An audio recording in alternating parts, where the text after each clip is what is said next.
Peace, love, and healing energy to everyone tuning into this video.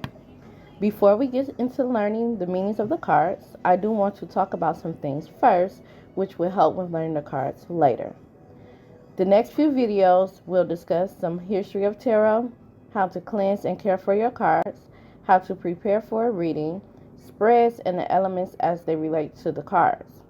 There are some Italian names and words that I may mispronounce. Please forgive me in advance.